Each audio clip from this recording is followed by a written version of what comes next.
Hello, Peanut here again. In anticipation for Chapter 4's Tower of Oz challenge, I wanted to make a brief guide on each floor for the Tower of Oz for those who wish to complete this challenge, and to potentially help people who end up finding the Tower of Oz fun and try to push for the rings before the KMS changes arrive. Please take note, as I will only be going over how to complete each floor, but not how to do them really fast. I will, however, at least label which floors will benefit from drop rate or not, and leaving small tips here and there if the floor has any tricks or special information to note. Due to the way I've set up the video, to those who find my video a little bit annoying due to the little lisp I have, I've set up the video to be viewable with my voice or via the text, so mute the video if you prefer the on-screen tips. As this video is kinda lengthy, I've set up my usual timestamps for my guide videos, so if you only need to jump to certain floors, refer to the timestamps below. If you are watching this video not because of the 6-star event, but just simply to learn how to do Tower of Oz a bit more, and wish to get past 448, I have already done a guide on how to get your OBS set up for it. And no, before anyone brings it up, I've already confirmed with Next on staff that this is allowed and does not break the TOS to do the 448 OBS setup. With that being said, let's go.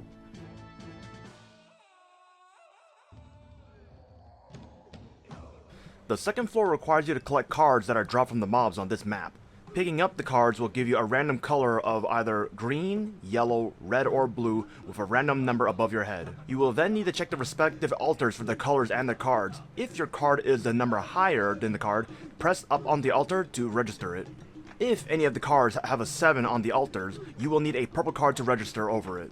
The third floor requires you to collect 1,000 ancient turtle eggs. The eggs can be attained by killing either the red or the blue turtles. For this map, I recommend just going around in a circle across the map, just killing them and then going back to collect the eggs on the second lap, to save yourself some time. If you by chance get a yellow egg that falls on the floor, that one is worth 100 eggs. For this floor, each mob killed on the correct side will give you 5 points. A total of 150 points can be obtained before you have to go to the other side. Once you've attained 150 points on one side, cross the middle section. For this middle section, I recommend taking your time once you reach to the platform that has the axe swinging below you. That way so you can actually time your jumps. Once on the other side, kill enough mobs for 150 points again and then go back to the other side once the game tells you. It is also recommended not to have a summon out, as for any mobs you kill beyond the 150 points before you transition to the other side will cost you 1 point. It's not that big of an issue, but it's just something to note.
For the 9th floor, there's a total of 10 sections in this floor. Each one has a total of 3 platforms where 1 is the correct answer. If you get one of them wrong, be sure to remember which one it is, as every time you get sent back, the correct one does not change. If you do get sent back, the correct ones you've progressed through will be highlighted in yellow.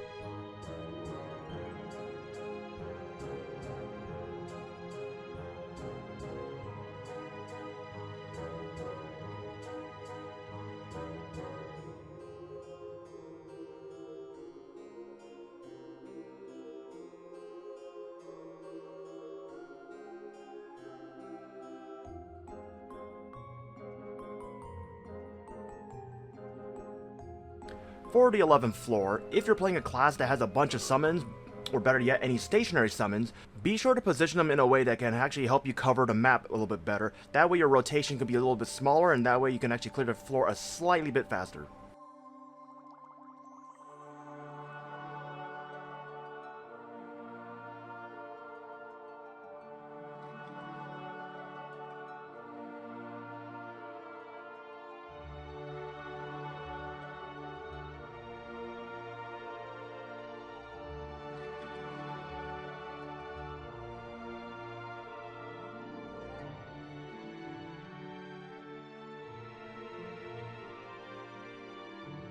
For the first part of this gem quest, be sure to jump up and into the spikes. That way the knockback is negated. For this part of the jump quest, one of two routes will be a teleport back. If you get teleported back, the other one will be correct. When you get to the top part of this jump quest, be sure to jump into the spike and keep holding the right and space bar to continue getting the momentum needed to clear the gap.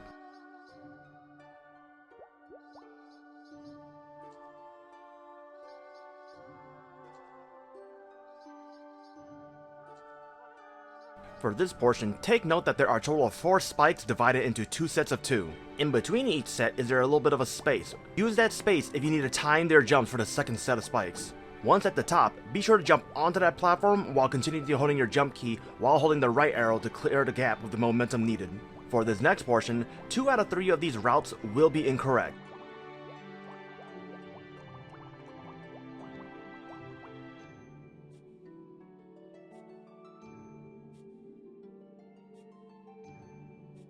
For this last portion of the jump quest, pay attention to the platforms below the ceiling that you're walking on. Though it is slightly unnecessary, I recommend just jumping for every single gap you see below the platforms that you are from when you're above. The reason this is unnecessary is because only one gap will be for each portion of the bottom portion of the jump quest that you see.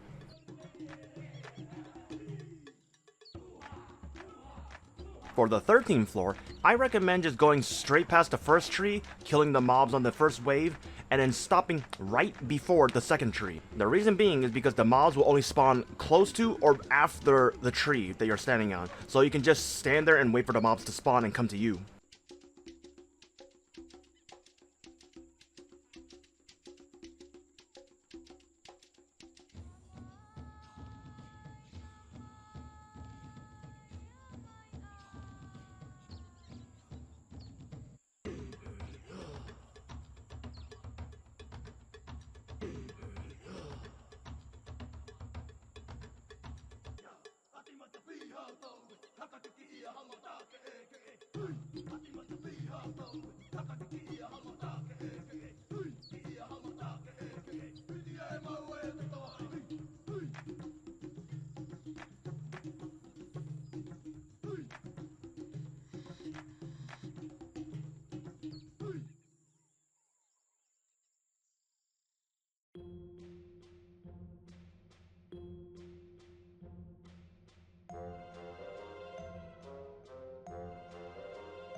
The 17th floor is essentially a jump quest with limited visibility. If you are struggling because you can't see what's going on the map, be sure to check the map reference I have linked in the description.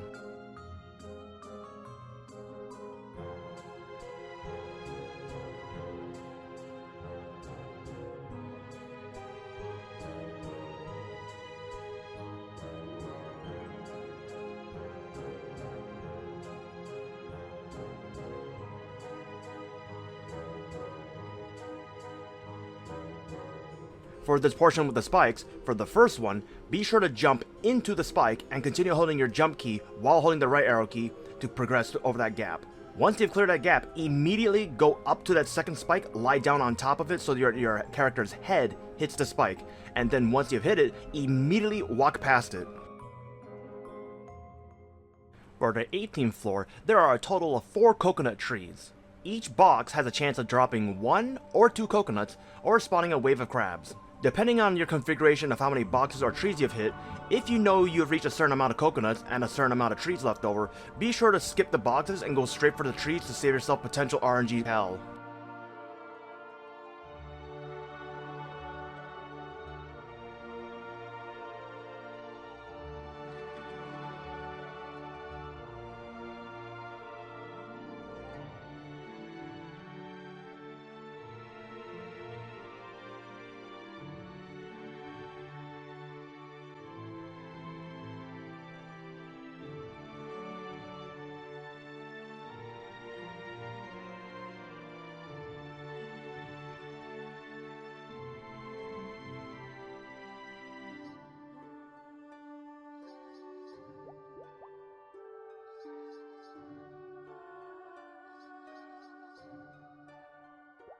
The 19th floor is one of the first of the 2 escort missions you have on the Tower of Oz. For this one, simply follow the pathway needed to get to the end of the map while killing all the mobs, and ignore the NPC entirely. The reason being is because the map is set up in such a way that you can literally walk away from it while still being within its safety limit every so often to refresh its exit timer.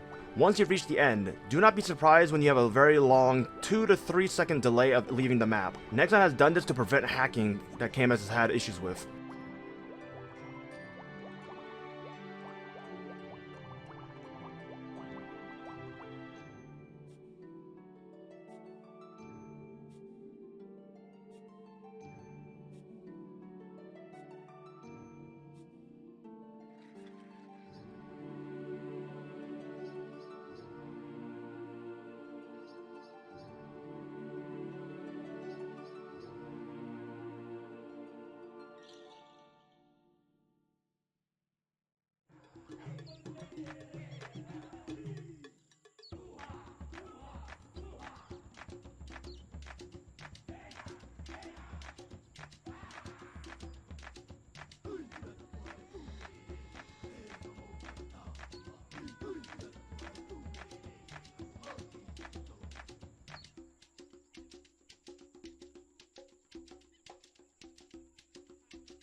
For the 22nd floor, it is highly recommended that you check the map references for the entire map before you start this floor.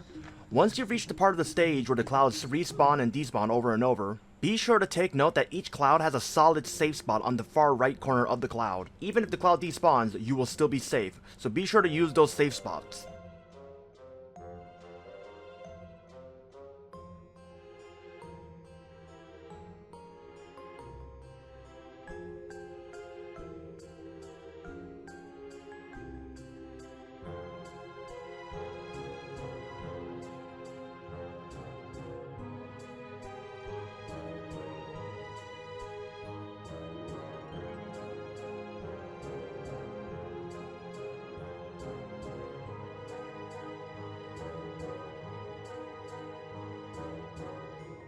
For the 23rd floor, just like you did with the 22nd floor, be sure to use the map references before you start this floor. For each of the 3 segments that this jump quest has, be sure to utilize the portal if you need it. The portal essentially lets you use it as a safe spot if you fail the portion of the jump quest.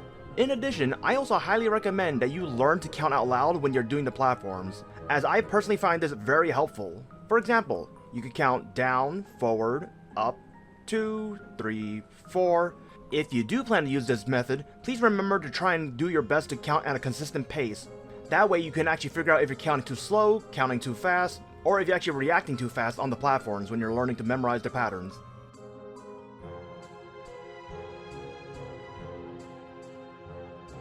For the 24th floor, if you're not one of the type of people who actually play with music on, I highly recommend that you use the cheat sheet to check the text hints. Take note that the town names need to be capitalized correctly as well as spelled correctly, and has the correct amount of spaces if they are more than one word.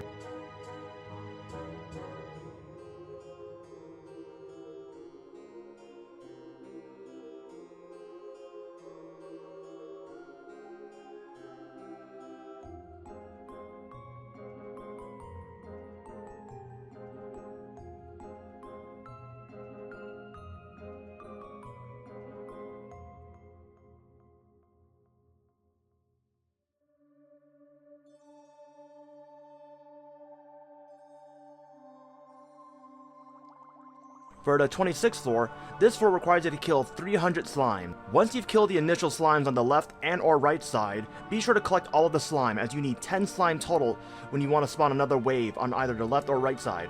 The spawning is random, so be sure to use your summons as needed.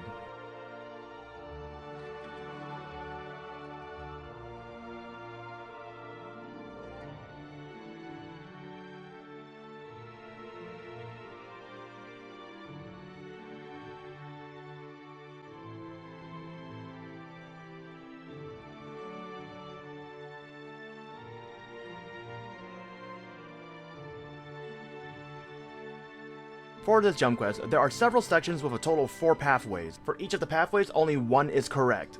There are also a total of 2 shortcut portals, so be sure to watch the video and keep an eye out for which ones I use. The shortcuts aren't really needed as they don't save that much time, but they're more used for convenience.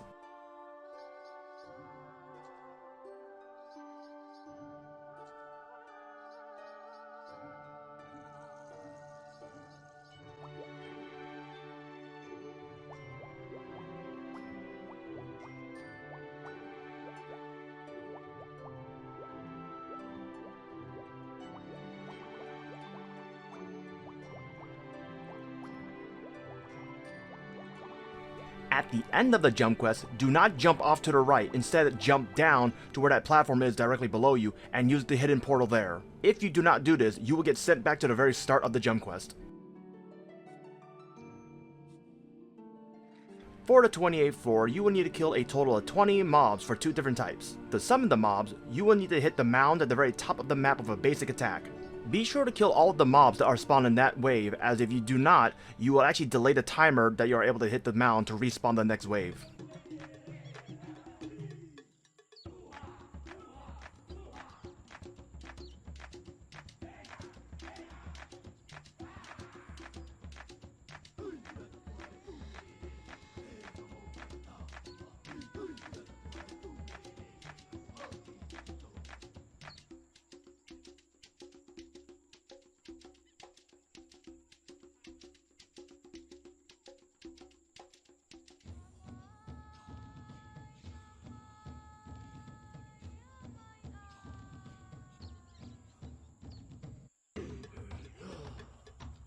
For the 29th floor, kill all the mobs that are in the map and collect a total of 10 powders. For each powder that you collect, 1 crystal will spawn on the top left of the map. Pick up the crystal and drop it on the top right of the map, that little stone structure on the top right of the map. If the single crystal does not work, be sure to drop the second set of crystals at a total of 1 pile, so do not drop 1 by 1. Instead drop 2, drop 3, drop 4. Be sure to pick up the previous crystal if the previous entry was wrong.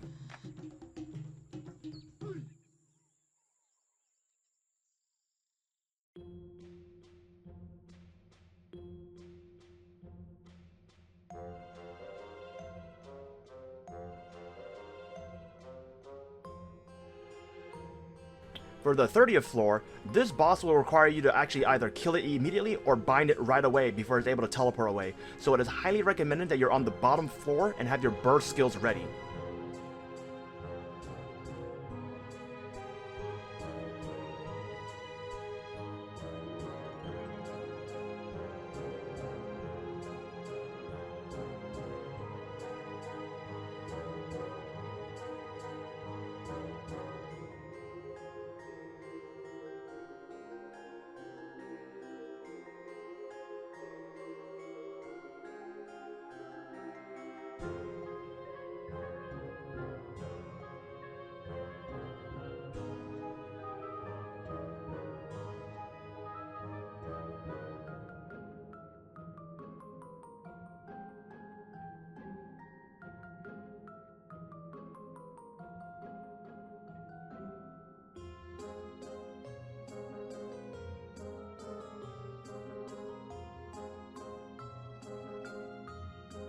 For this floor, before you start, take note that you need to get to the bottom right of the map. So before you start dropping keys, double check if any of the arrows that are pre-spawned on the map will actually help you get a little bit of an easier pathway to get to the bottom right of the map.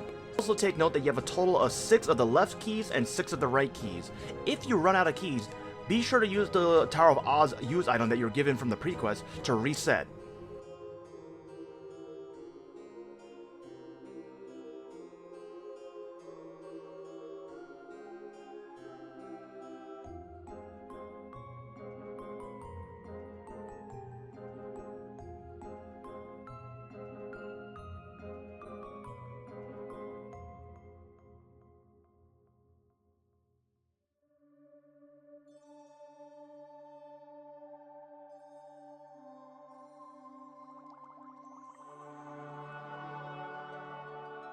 For the 34th floor, it requires you to kill the cows and collect 10 leather from the bottom level.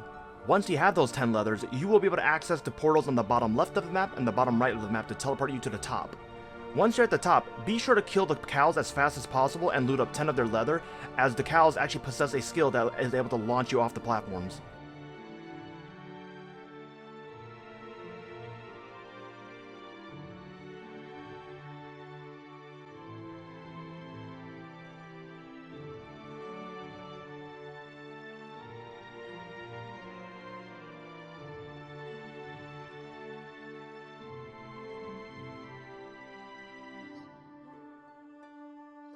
For the 36th floor, this is essentially a game of Simon Says. When maneuvering across the map on the bottom level, be sure to only use teleport, flash jump, or just walk, as some movement skills that are used for bossing actually are able to hit the mobs that are on the map and actually trigger the count.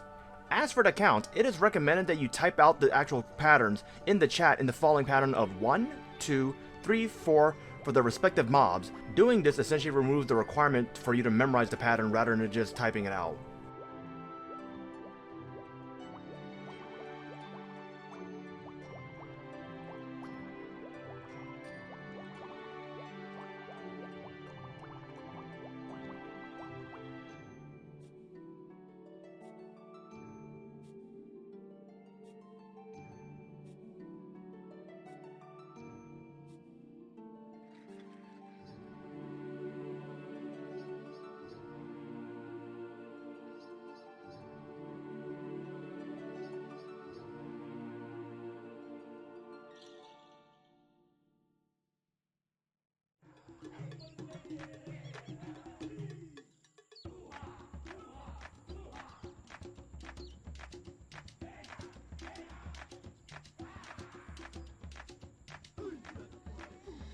For the 37th floor, this one has a total of 4 different mobs that you need to kill a total of 100 of, so be sure to use your summons if you have any.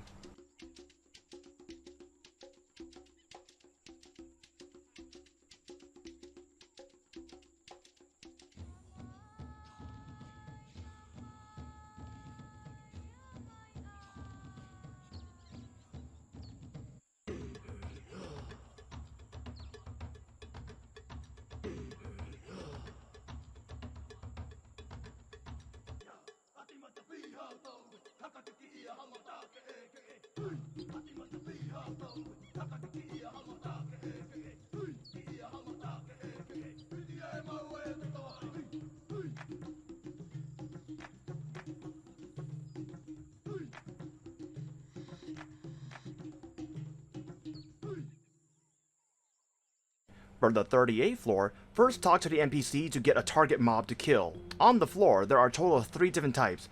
It is recommended to only kill 2 waves of each mob when you're getting them as a target, as if you pre-kill another section, you might actually slow yourself down if the target switches and you need to kill that area that you've already been clearing.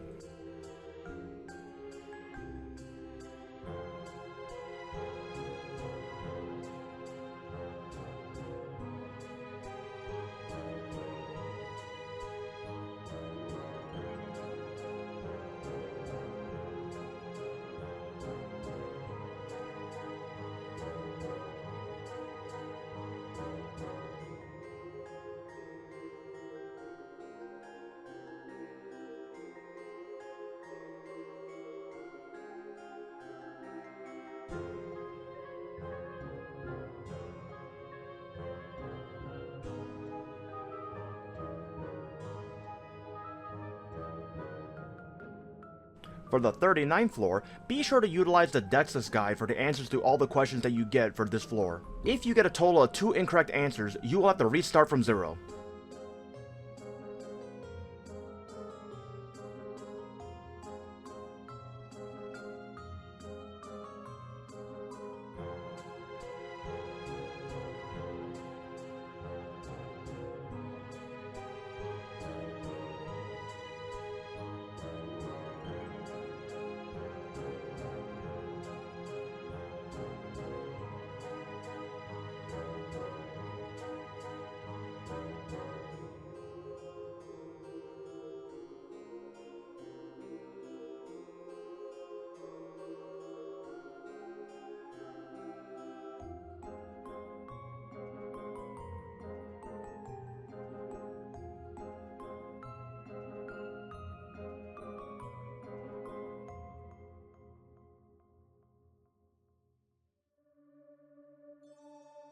For the 40th floor, this boss isn't like the previous bosses where you can actually just do damage.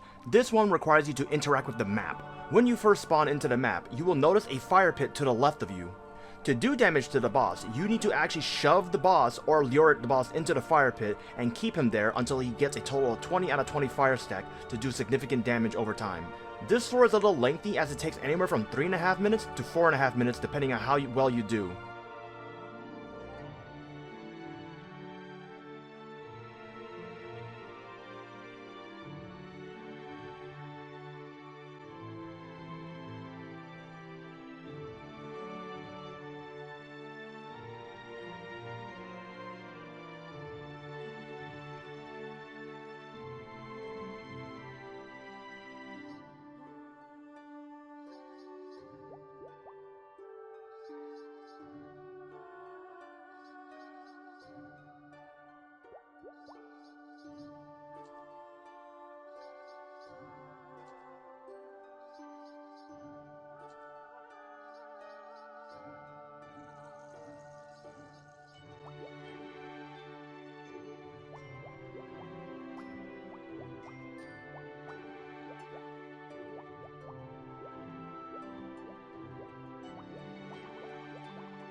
For the 42nd floor, this one requires you to both clear the jump quest as well as kill 30 of all 4 different type of mobs on the map. If you're playing a class that has a stationary summon, or an attack that you're actually able to throw across the floor that actually moves across, like a tornado skill that dual bladers have, Kaisers have, or any other class that has such a skill that resembles that, be sure to utilize it to save yourself some time.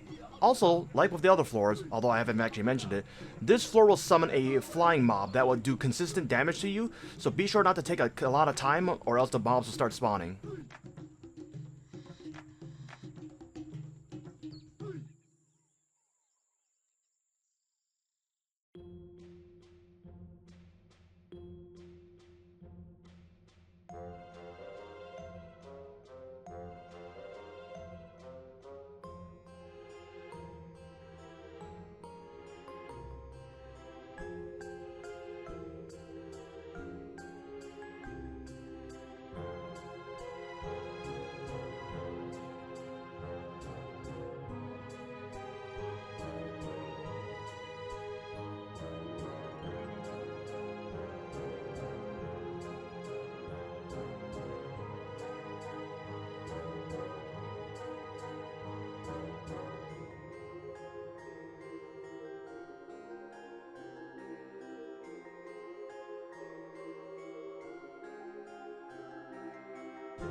When you get to the part with harpies, be sure to only jump on the platforms that have a right-facing grass block. If you go on a left one, you will fall through them and hit the floor.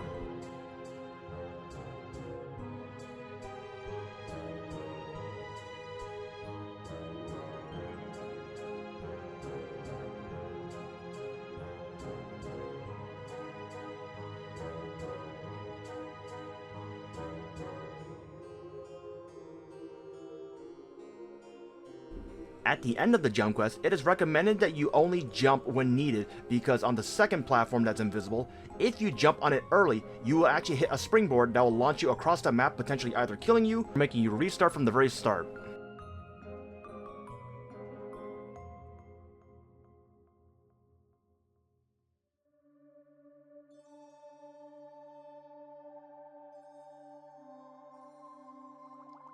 For the 43rd floor, there are a total of 3 different jump quests in this one map. The first one is easy, so just take your time.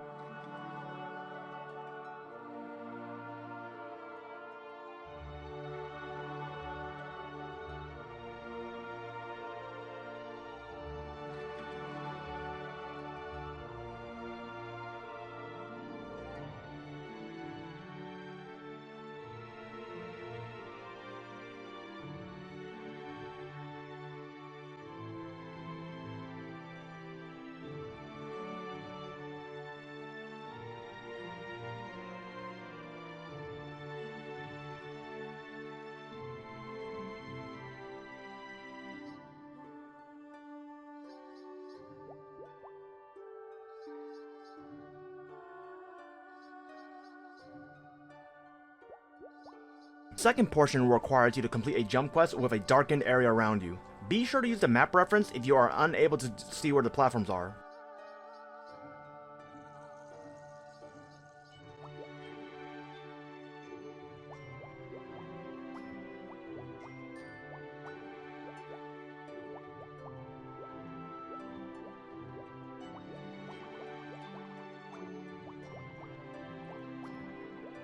For the third one, this one requires you to both do what part 2 has, as well as have all your controls reversed. It is recommended to have your down arrow pressed the entire time. That way, you will only have to mentally reverse left and right arrow keys.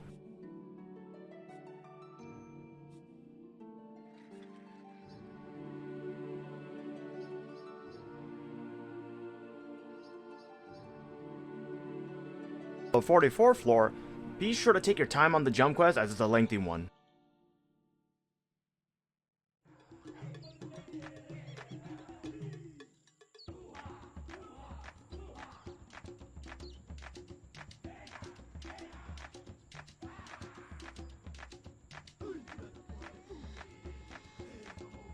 At this part, be sure to keep your jump key pressed as well as your right arrow key held down once you jump on the springboard platform right there. Once you're at the very top of the top right portion, be sure to jump onto that middle platform and walk off to the right. If you are on the top middle platform and you jump off, you will hit the platform and then you have to walk off and potentially hit the portal that will take you to the very start of the jump quest.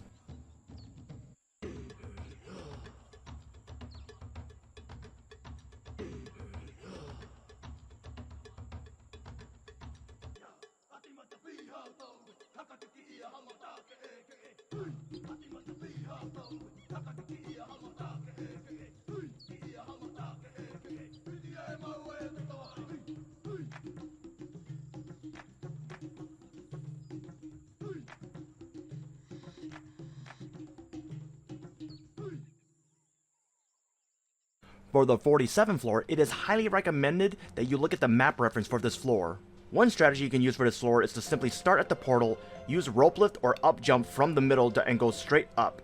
Once at the top, jump up one platform to the top right and simply walk off and hit the wall and keep falling. Then, if you do not hit the switch, go back to the middle, jump all the way back up or use rope lift, and then simply walk off to the left, doing the same thing. If you do not hit the switch, double check the left side, as that's usually where I have problems with, by starting at the sign. Once you're at the sign, use rope lift or up jump to go all the way to the very top that you can, and then simply jump up with up jump to hit the air, and then fall back to the left to try and hit the switches.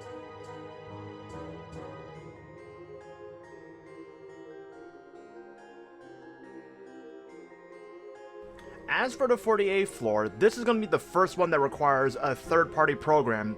And don't worry, when I mean third-party program, I'm merely talking about OBS. And yes, I have confirmed with Nexon staff that this is actually allowed. To learn how to do this, please refer to the linked video in the description.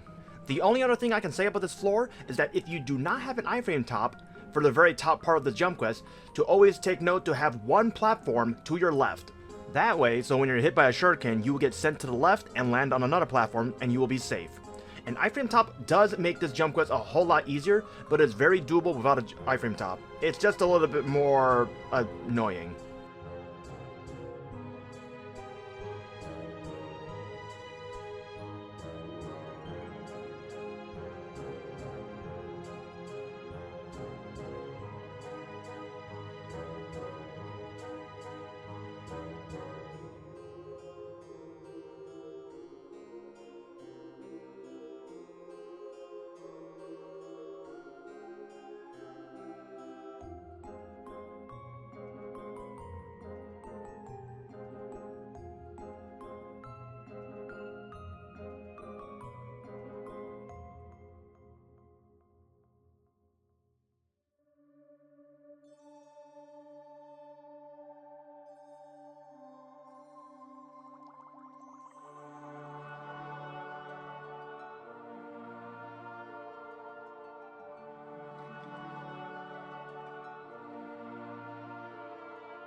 For the 49th floor, I highly recommend that you use the other website that I've linked in the description for this floor. Please remember that you only have one opportunity to skip one of the questions, so only use it on ones that you really can't figure out. And please take note that there's actually several mobs that look very close to each other, like the pigs. So when you get those as questions, be sure to search up all the pigs and make sure the little bit of details are noted, as some of them have little different characteristics that you may barely see.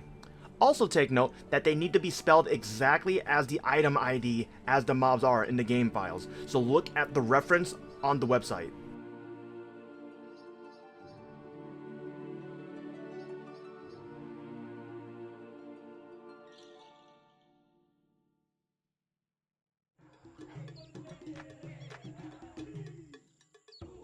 For the 50th floor, when fighting Dorothy, always make sure to stand outside of the fire that she's standing in, as it has the reverse version of the Magnus damage reduction aura. As for all the skills that she have, please refer to the website that I've linked in the description to see how to fight her if you take too long and you don't one burst her.